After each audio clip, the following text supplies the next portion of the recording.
Hello, my name is Carla Falb, and I'm a professor of fine art at Fullerton College.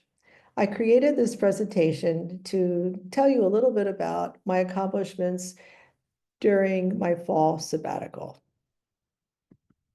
Before I get into what I worked on during my sabbatical, I want to give you a little bit of background information about about the subject matter that I paint.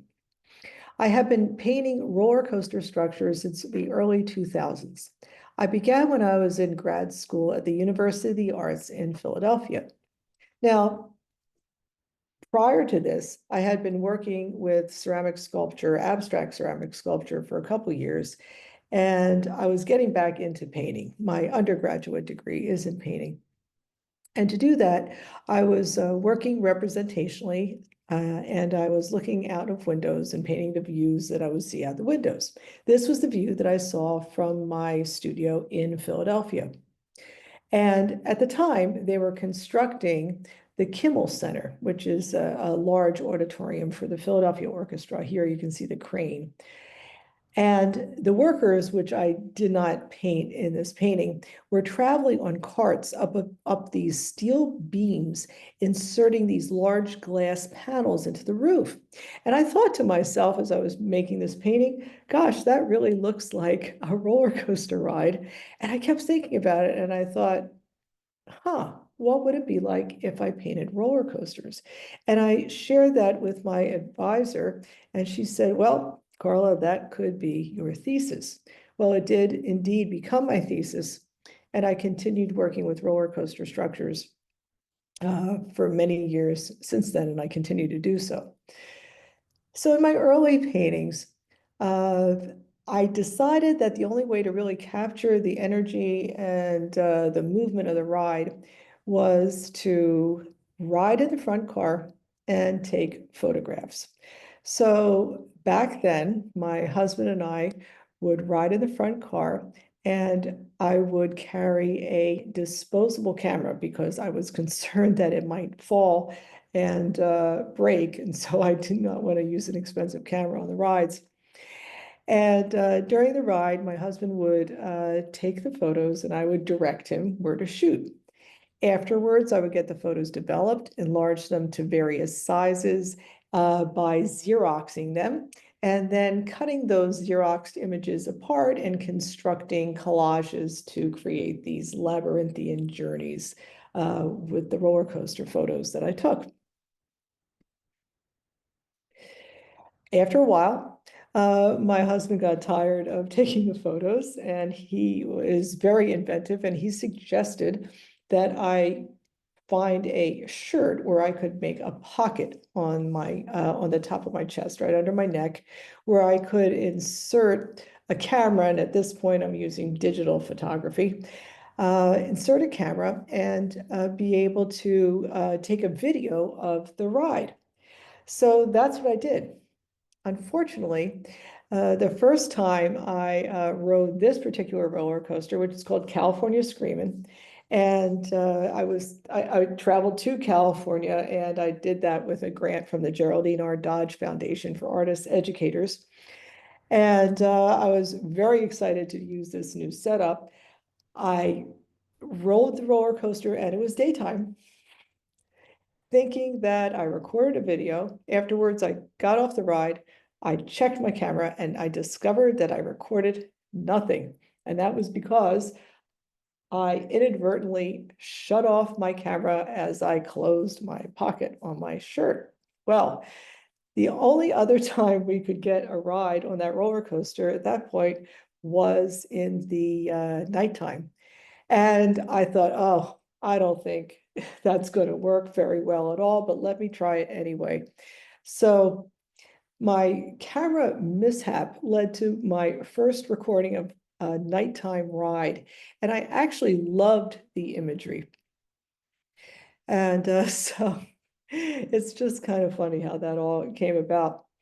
And more recently, I became very interested in simply focusing on painting light shining through the darkness.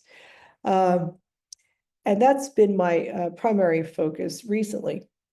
Now, let me go to my website where I'll share a few more things with you from my roller coaster series.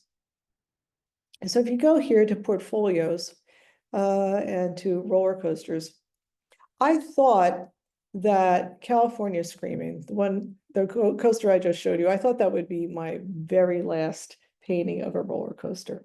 These are some thumbnails of some of the roller coasters I've worked on, and starting with my earliest roller coasters on the bottom, leading to some newer ones. However, uh, I began, anyway, I began a series of nightclub paintings after the California Screaming painting. And I really thought I was done with roller coasters, but Superstorm Sandy hit the East Coast and it knocked the Jetstar roller coaster off the pier in Seaside Heights. So here you see the splintered pier and the roller coaster that landed in the ocean. And when I heard about that on the news, I decided I really had another last roller coaster to paint. Well, uh, that actually started me up painting the roller coasters again. So now my primary focus are nighttime rides. And this is the California Screaming image that I just showed you that I painted back in 2011. And more recently, I've also been painting some fireworks. And as I mentioned, my primary focus is the light shining through the darkness, but I've incorporated the roller coaster rides back in. This painting was my first painting of the hang time roller coaster at Knott's Berry Farm. And this imagery was captured as we rode in a helicopter over the Knott's Berry Farm amusement park. And I really loved the light streams.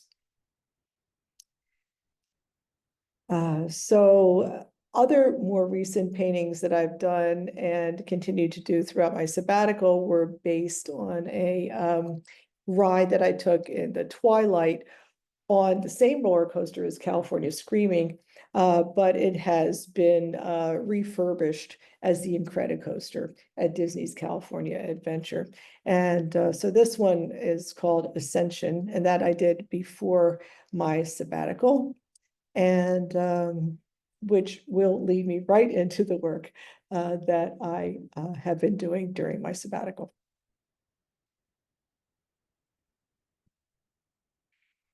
Okay, so as I mentioned, I take photos from the front car of roller coaster, and the one for the hang time painting, it actually came from this helicopter ride. So there's the hang time roller coaster right there. And I enlarged this on Photoshop, and I selected my images of light stream paintings from that exact video.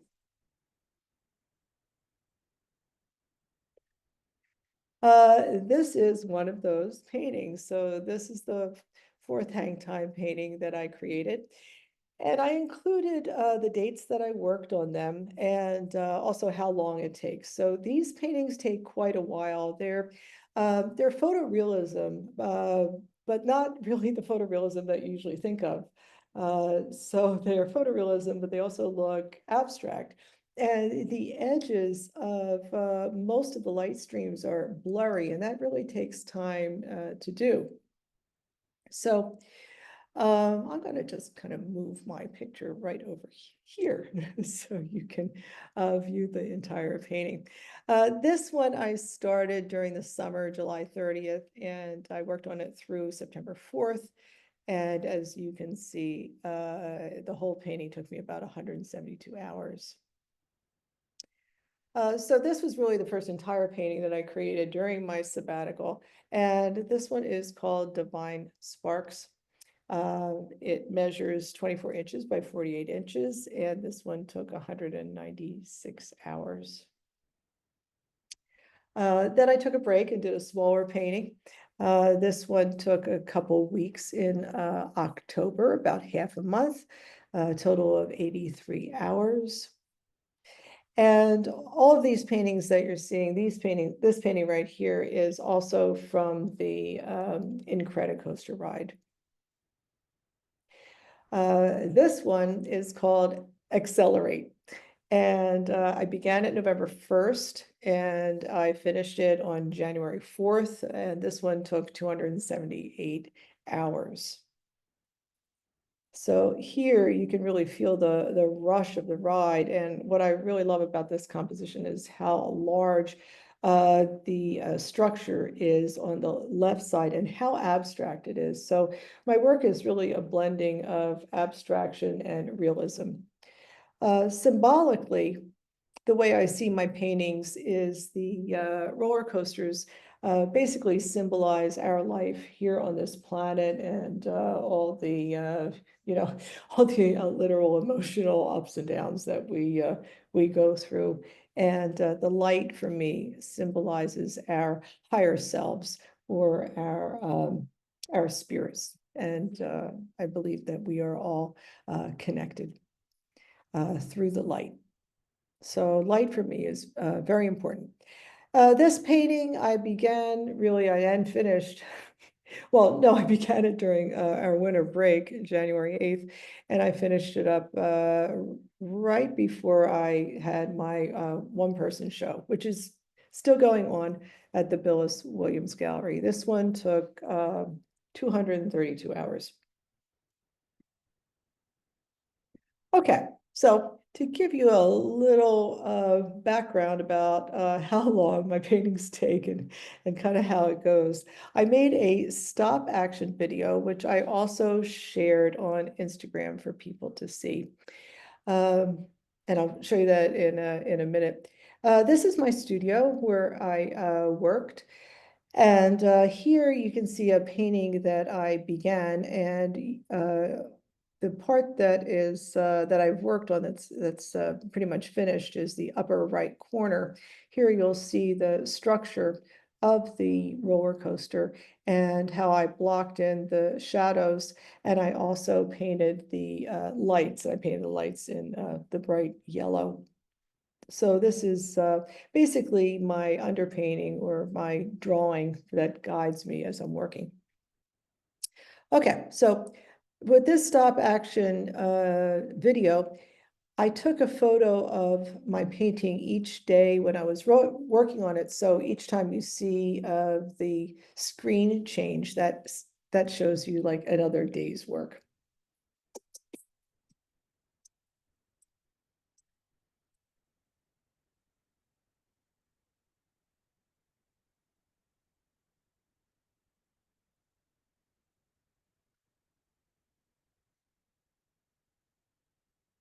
Okay.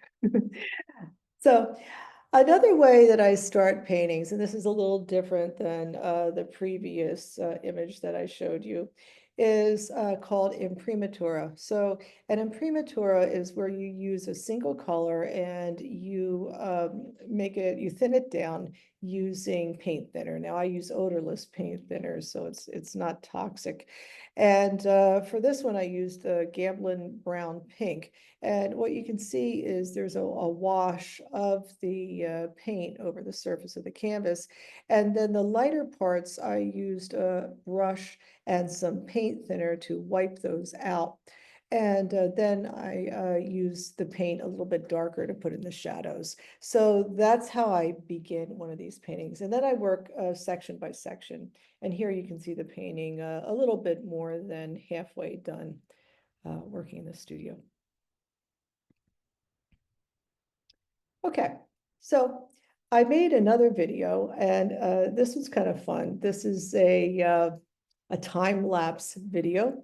For this particular painting, which is titled Hover, I used a different color for my imprimatura, and I used something called brown pink. Again, it was called brown pink, but it's funny because it's neither brown nor pink, and it's used. The brand is Sennelier, and it was recommended by artist Aaliyah Chapin, and I'm going to tell you a little bit about her work coming up. So what you're looking at here is 50 minutes of painting condensed into 24 seconds. And I'm working back to front, which is pretty much standard way that painters work. And the video just shows you the first pass. So after this video, I went back into that area and I refined the blurry edges of the light streams.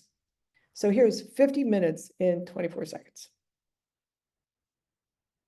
There's no music with this one.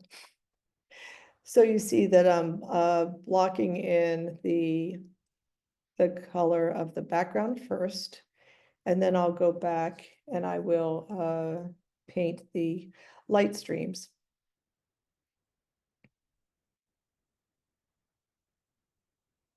And as I said, afterwards, I would go back and refine that.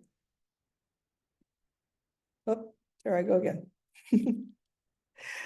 Okay. During my sabbatical, I decided I would begin to listen to audiobooks. So prior to the sabbatical, I would usually listen to music or podcasts. But I thought I would try something different, and I ended up absolutely loving listening to books as I was working. So from June until almost the end of February, so it's a little bit longer than my sabbatical, I listened to almost 90 audiobooks. Some were for pure enjoyment, and then there were quite a few also for research. And for the nonfiction books, I found it interesting just some of the things that I gravitated towards.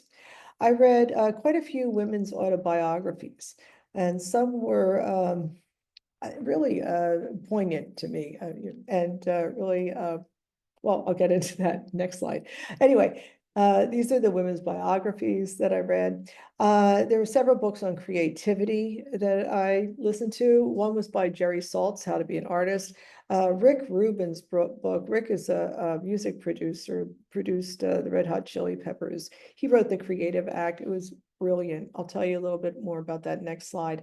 And one of the books that I planned on reading for my research during my sabbatical was Susan Magsamen and Ivy Ross's book, Your Brain on Art, and I'll be talking about that too. I got into reading a few psychology books. Oprah Winfrey and Bruce D. Perry wrote a book called What Happened to You, where they explore different cases, different people going through trauma. And they said, we should not be asking the question, what's wrong with you? It's really what happened to you. So really taking a good look at how trauma can affect all of us and how we can move toward healing. So I think more than anything, that was probably really the main learning that surrounded my entire sabbatical. So a lot of things kind of tied back into that. Gabor Mate's book, The Myth of Normal, also dealt with those issues, as well as Dr. Joe Dispenza's book, Breaking the Habit of Being Yourself. In addition to being an artist, I am also practicing meditator, and I also practice yoga. And so there were a few books that I really loved reading. Dan Harris, who used to be a reporter, his 10% Happier book. He also has a wonderful podcast called 10% Happier. Jay Shetty's book, Think Like a Monk.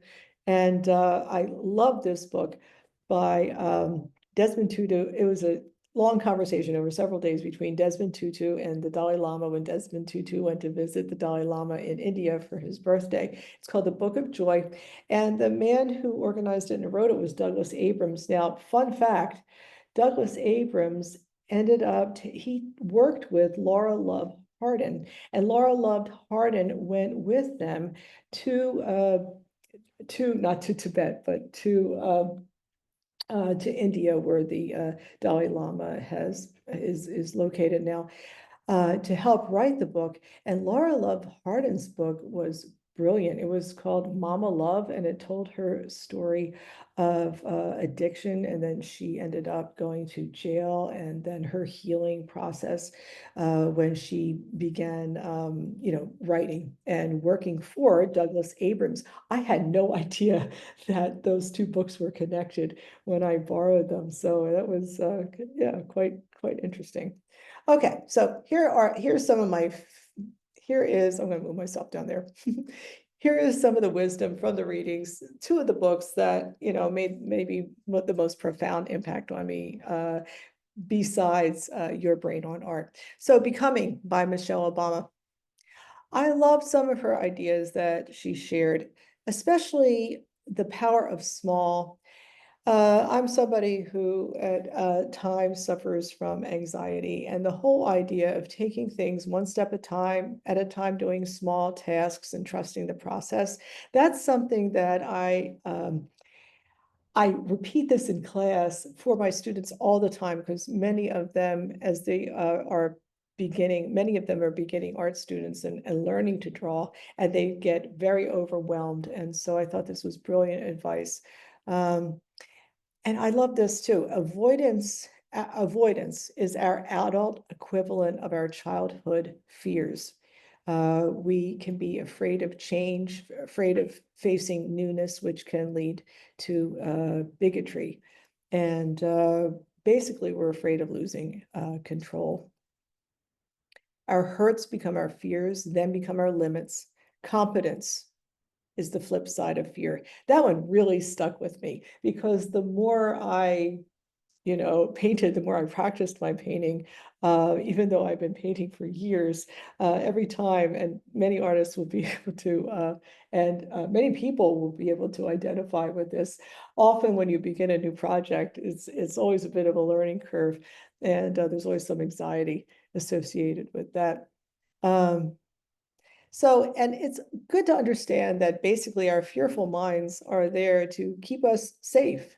And when we have thoughts, negative thoughts arise, acknowledge them, and then just be aware of them and letting them go. So being aware of your thinking process, your metacognitive process, and being aware that these are just thoughts that come up and that they are not necessarily true. It's just some of our habits and how we've been programmed. Um, and I love this idea that when we connect, people connect with an open, joyful face when greeting people and students. I remember once a conversation with one of my colleagues who said, Carla, you could never be a politician because you smile too much. And it's something that I naturally do, as you could probably see. And I really loved hearing that. Um, Idea about women being seen as decorations. I have done a series of paintings of nightclub dancers where I explored that idea, and so that was profound for me as well. So this is Rick Rubin, who, as I mentioned, is a music producer, and he mentioned that creativity is our fundamental right of being human. We compose our own world. Now, this next idea I loved. He feels like creativity is like we channel creativity. It's energetic material from the universe. And artists, musicians, etc., all artists create an open space, kind of like a vacuum, to draw down ideas. And the clearer you can be through meditation, mindful meditation, the easier it is to sort of be creative and to channel these ideas. I love this. The source of creativity is like a cloud, and the circulation of ideas reform in new ways. And this is something I really feel like I teach my students in drawing class, to see the world with wonder, with uncorrupted, innocent eyes like a child. When students are making drawings, they need to look at objects as if they've never seen them before, and to simply draw the shapes and the lines and the angles as they observe them, without drawing what they think a thing looks like. So I feel like in my basic drawing class, this is something that I teach to my students. So it was just kind of wonderful to see him talk about that. Cultivating awareness expands our universe. We can change our ability to notice and to be aware. The ability to look deeply is the root of creativity. Again, something that that we teach in our art classes, especially I think in our basic drawing and observational art classes. We teach our students to look deeply. Training will improve our ability to receive a better relationship with source and open a portal to unseen world. And a real artist is being in the world with open awareness. So really a combination of living a creative life, having great training, and being mindful, every day is the way to channel creativity. And so absolutely love that. Okay, so one of the book that I was planning on reading all along when I wrote my sabbatical is called Your Brain on Art. And they have a wonderful website for Your Brain on Art. And what they are attempting to do is is radical, and they say it. So it's not a plea. The book is not a plea to bring back the arts. It's a call to arms for the radical integration of the arts with science and technology to design a more humane future. It's about creating a new ethos that brings together different realms of human knowledge and experience to shape the future. So some of my takeaways from this book are listed on the left, and I will read them briefly. The arts can, and everything is based on scientific uh, studies that these professors would do. And so, for instance, a University of Pennsylvania professor discovered that the arts can provide emotional release by triggering neurochemicals that result in a sense of catharsis and a feeling of connection with yourself and a connection with all people. An associate professor at Drexel University found that creating art for just 45 minutes can lower cholesterol levels, reduce stress and anxieties when participants focus on the process without judgment. Now, I've thought about that a lot. And I think, being a professor, I do care about the product. I do have to judge my students' work, and they, in turn, also need to learn to judge and critique their own work. That's part of the creative process when you're becoming an artist. So they're talking a little bit more here about art therapy. However, what I find interesting is in order to create your best work, whether or not you're in a class and making art for an assignment and expecting a grade, as you're working on your drawing or painting, you have to focus purely on the process and be in the moment in order to create at your highest level. In other words, as you're working on a piece of art, you can't be worried about, oh, I'm really concerned about what grade I'm going to get, and let me let me try to do this better. Yeah, it doesn't translate into good, strong art. You have to be present, you have to be in the moment, and you have to get into a flow state to create great art. They did some studies on coloring. So coloring, like simple coloring books, can elicit a response that's similar to meditation. It can enhance focus and calm the nervous system. Art activities like doodling and coloring stimulate the prefrontal cortex, promoting focus, releasing serotonin and endorphins that improve psychological resilience. Wow. In other words, the arts can heal us. They can help connect us to each other. They have the potential to bring our society together. I've been an art educator for a long time. This is my 38th year in art education. I don't understand why it's not widely known and understood about the great importance of art in our lives, to boost, to heal our trauma, and to, basically to help us connect to each other. Okay, moving on. So neuroscience, Rick Huganier explains that memorable experiences enhance learning and incorporate humor, novelty, and creativity in teaching.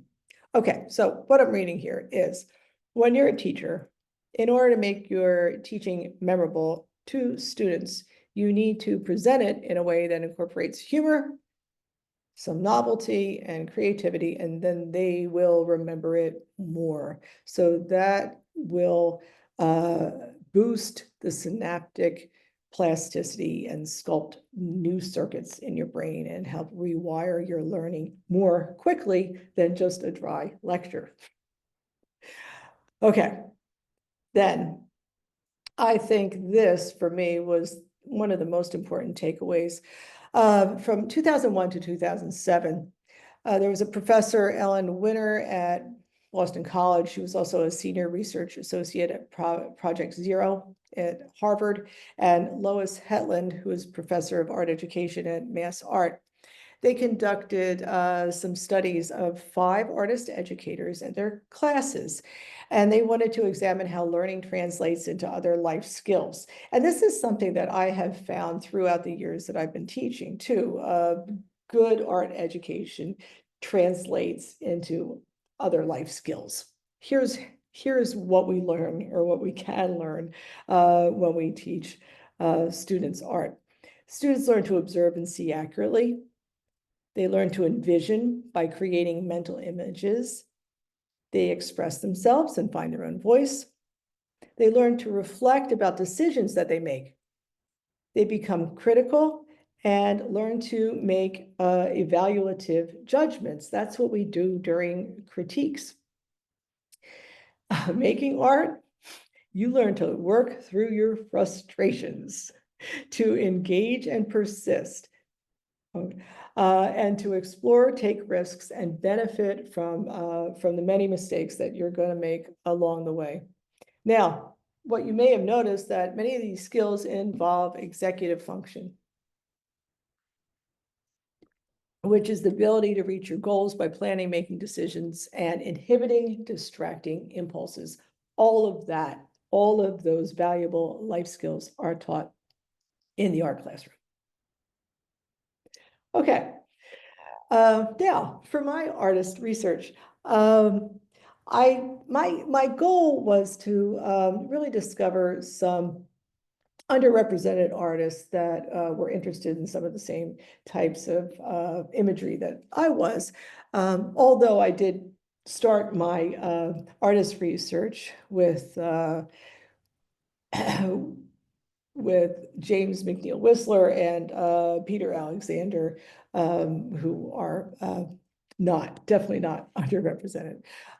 So James McNeill Whistler was known for painting fireworks, and so I read about his work and listened to some podcasts about James McNeill Whistler. And another artist, Henry Ossawa Tanner, you may or may not have heard of him. He was the first Black artist that attended the Pennsylvania Academy of Fine Arts, which is where I went to school. That's where I learned to paint. And Tanner found that America wasn't really conducive to being a Black artist. And so he moved to France. Anyway, so he was an expat. And one of his paintings that I find really so amazing is this Annunciation. And here he is depicting the angel that comes to Mary in a vision as just a light, a glowing light. So it's really looking for artists that were painting glowing lights, because that's what I'm after in my current work. Uh, Peter Alexander is he's a California artist, and he's part of the Southern California Light and Space movement. So since I was originally from the East Coast, from Philadelphia, New Jersey, I was not too familiar with California artists when I first moved here back in 2017. So I've been working to increase my knowledge of California artists. Anyway, I love his paintings of Los Angeles at night, kind of hovering in the air. Some really funny, funny things that he talked about during interviews. So I listened to some podcast interviews. He chose to paint sunsets because they were really dumb. Honestly, that's what he said. It was his reaction to conceptual art. So he felt like conceptual art at the time was really dry. He didn't like art that required a text to be able to understand it. So this was his reaction against that. And when he was painting these beautiful sunsets, beauty was not a part of the art world vocabulary in the 80s. You can see how he's creating this really deep space using dots, and dots are something that I also have used in my paintings. Because the roller coasters are lit up at night by little light bulbs. So often I use dots as well.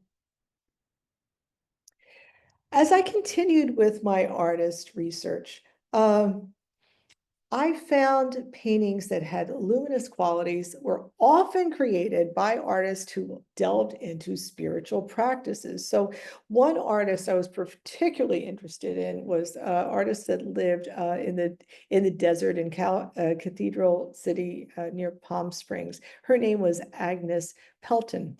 Now, during my sabbatical, I went to a bookstore and I picked up a book called The Other Side, A Story of Women in Art and the Spirit World by Jennifer Higgie. And I was fascinated in that book. And in that book, she talks about women artists throughout history who are not well known at all, who, in addition to being artists, were also involved with spiritual practice. Now, that is something that people in academia are not too comfortable talking about. So this was another really recurring theme of my sabbatical, was looking at particularly women artists and artists who also were spiritual practitioners. And now, fun fact, in July, one of my paintings was included into the War Disruption exhibit at the Oceanside Museum. And at the reception, I met the juror and artist Aaliyah Chapin. It was the first time I saw Aaliyah Chapin's work. And she made this painting, which was on display there, called First Light 2022. And I never saw her work before. And I looked at it and I said to her, I feel like your work is really, it's about the light of that you see in your mind. When you meditate, it feels like it's about meditation to me. And she said, you are exactly right. That's what she was interested in. Now, the other thing that she's been working with is grief and healing her grief by creating paintings, and a series of paintings after one of her friends died. And she was influenced by Agnes Pelton. So some great podcast advice from Aaliyah. And she's also the person who got me started using the Sennelier brown pink. That's neither brown nor pink that I was talking about before. So she feels strongly that as a fine artist, you should just paint what you want and not worry about what other people would like to see. Feel your fear and follow that. Be vulnerable and uncomfortable. In a painting, include different speeds. So have some areas that are really highly detailed and other areas that you maybe lay in really quickly. Focus, dive in, and move through. I think that's great advice. And accidents and struggles are part of the process and how we learn. Now, an interesting outcome of my sabbatical is that through all this research of women and spirituality, I decided to contact Martin Benson. Now, he does a podcast called Concerning the Spiritual and Art. And I wanted to let him know that even though I paint roller coasters, I'm a deeply spiritual person. And I thought maybe he might be interested in having me on his podcast. And he did. So, and this just came out a little while ago, February 27th, it came out, and it's called A Light in the Dark with Carla Falb. So this is our hour-long conversation, and Martin's podcast is called Concerning the Spiritual in Art, and I hope you have some time to listen to it. But I talk a little bit about how I first became interested in mysticism because my dad was a Methodist minister, and I was very close to him. And I won't get into it all here. But I encourage you to check that out. Okay, so in addition to listening to books, audiobooks, listening to podcasts, doing research on my computer, I also took a couple days and went on museum visits. One day I went to Los Angeles County Museum of Art. And I saw a painting by an artist that I never saw before. I never heard of her before, Paulina Peavy. And she was born in Colorado, but lived in California and also in New York. Actually, she lived in Long Beach for a while, and she was an art educator. And I was fascinated by her painting because this is oil paint and it really looked like it had this wonderful inner glow. And again, that's something that I was really after with my work. It turns out when I researched this painting, she worked on it for almost 40 years. That's a long time, layering translucent color over each other and glazing. And her background in spirituality is quite, well, I'll just tell you about it. It's fascinating. So she first encountered a spirit that she called Lacamo, and she believed that he was from another world. He became her spirit muse, and they first connected during a weekly trance meeting in Santa Ana around 1932. And afterwards, when she painted, she claimed that Lacamo directed her brush.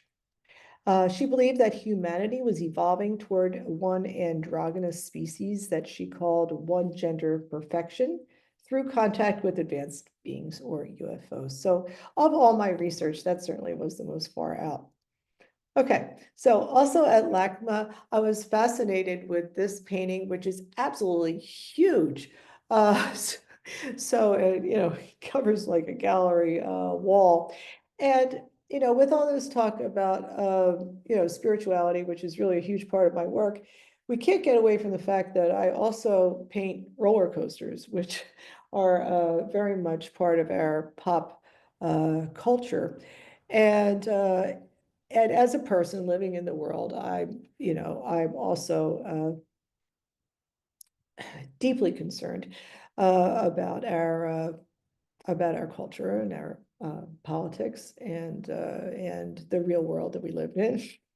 And Roberto Amata created this huge painting, and he was influenced by Picasso's Guernica. What I loved about his painting technique is how he created this feeling of speed and chaos, and how he would layer these translucent layers of paint on top of each other. And the white that he's using, he's scumbling that on top. So it's this sort of wonderful, translucent, milky kind of quality. So this painting, it started off as, sorry about that. It started off as being about the Vietnam War, but as he was working on it, the 1965 Watts riots broke out. And so then it became more about the Watts riots. Okay, on a calmer note, uh, my next visit to museums was the Getty Center. So, and it was absolutely wonderful. And I did not plan this, but at the Getty Center, there was an exhibit called Lumen, the Art and Science of Light. And I was very excited to go see this because I felt like it was directly related to my work. And so in this exhibit, it really focused on artists that were working during the long Middle Ages from 800 to 1600. And for medieval people, art and science were intertwined. Um, what I loved about this exhibit was that it combined work from Christian, Jewish, and Muslim philosophers, theologians, and artists who all associate God with light. This is a geometric page from a volume of the Quran.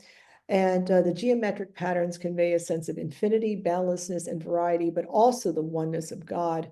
To me, these geometric patterns also reflect my interest in the structure of the roller coaster rides and the scaffolding, how they're created in that geometry. So I saw a relation there. This was kind of fascinating to me. Now, in this page, this is called the Unseen Godhead, and this is by a Christian artist, and the Godhead is represented as a radiant gilded disc that covers the figure behind it. So you can see there's a figure behind it. There's some hands, there's a robe, and then the gilded disc covers it, illuminates it, but it also obscures the figure. Now, the interesting thing was later that day, I went to go see a contemporary artist, Brittany Leanne Williams exhibit at the Anat Ebgi Gallery, and there was a striking parallel with her work and this particular illuminated manuscript. So you will see shortly. I'll show you that. This exhibit, honestly, it was absolutely beautiful how it was installed. In this artist, Evie Day, she created these golden rays. She calls it golden rays in vitro. And it was a gilded aircraft cable and fiber optic monofilament. And she's kind of reimagining these golden rays of light that are symbolic of the Annunciation. So what they reminded me of with my particular work is the light streams that I would paint. So I really love seeing that and seeing the association with the light streams. Also at the Getty Center, there was a marvelous exhibit of photography. And so these are called light paintings. And I don't know if you remember way back, there was a Rolling Stones album where they would swirl around some, I don't know, I think flashlights and take pictures of that. So similar to that. Anyway, in these artworks, photographers would experiment with light and multiple exposures and shifting the lights to create these marvelous pieces. Then I looked at some contemporary work. So as I mentioned, I wanted to go see Brittany Leanne Williams' work, and her show is called The Form in Which the Spirit Dresses. Now, it was kind of a wonderful synchronicity that she was painting these angelic figures that had no faces. So just the robes were left of these figures.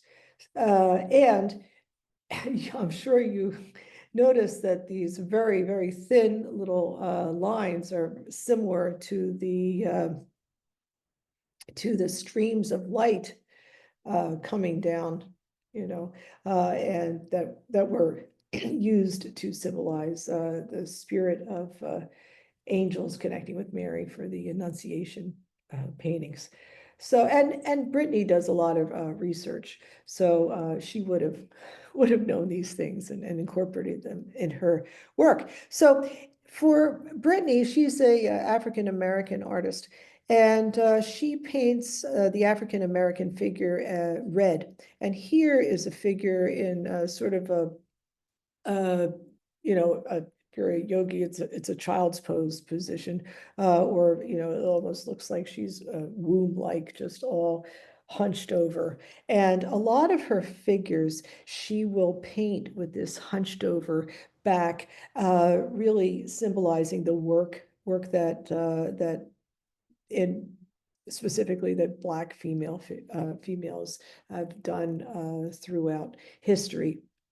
And the red also conveys an urgent state informed by their experience, their memories, and their trauma. So again, that whole idea about uh, dealing with generational trauma and healing your trauma through making art was a sort of a consistent theme of my sabbatical. Just kept coming up. So another marvelous exhibit, and this was at, it's the same owner of the gallery, but it was in a different location. This is the work of Mi Son Pei, and this is a Korean American female artist, born in Indianapolis and living in LA. She first began practicing art to process her grief when she was a student at UCLA. Her brother died, her little brother, he was only 15 years old, to non-Hodgkin's lymphoma.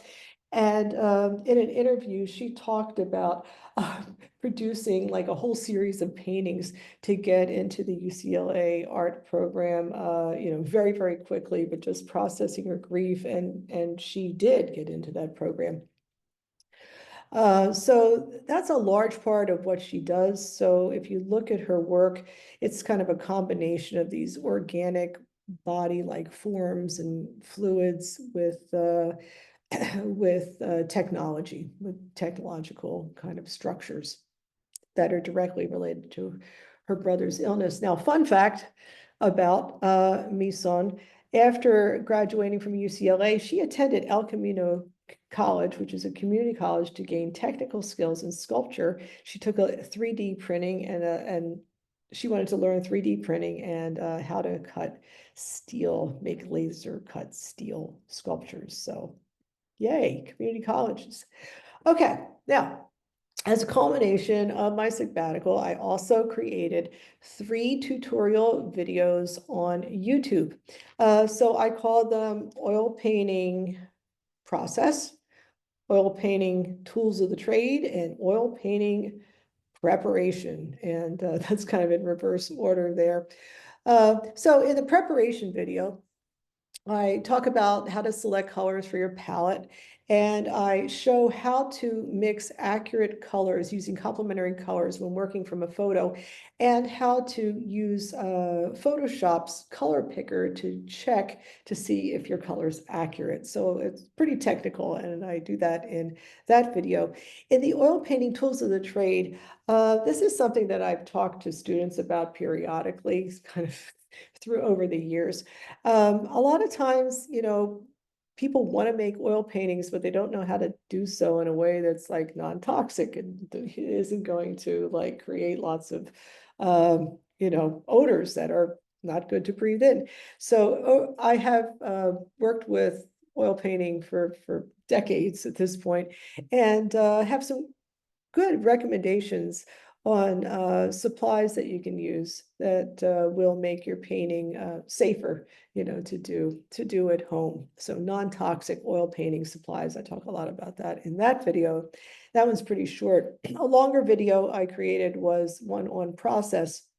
And in that one, I give an overview of my painting technique.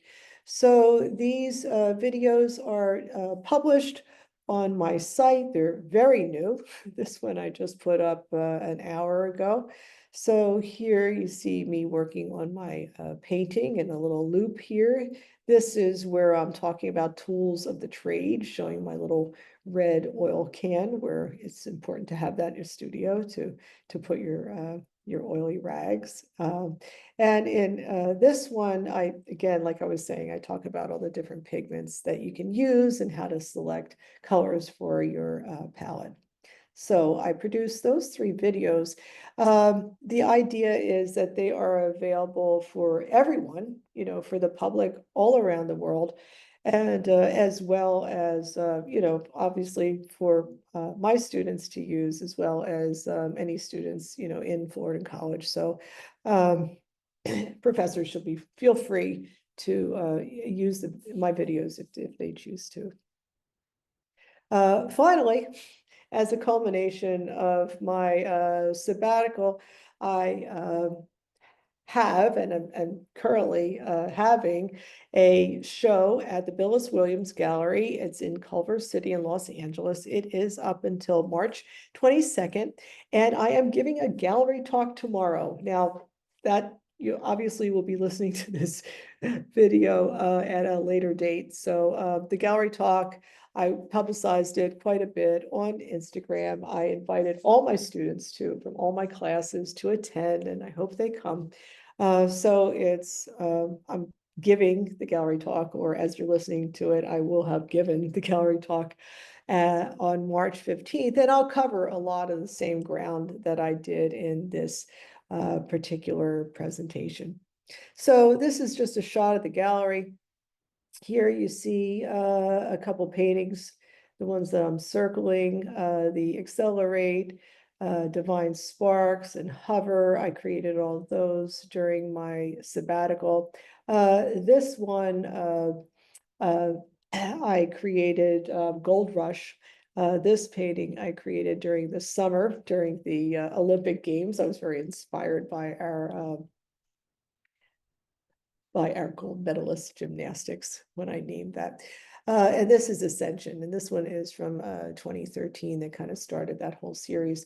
And that's one of the paintings that I created Hang Time for, and I created that also during my sabbatical. And there's a few more paintings. I'm not showing all of those in this show. I had a total of 11 paintings up and then one in the showcase. So what I would like to do to sum things up is just thank Fullerton College, thank the North Orange Community College District for granting professors time for research sabbaticals. It was something that was so meaningful for me.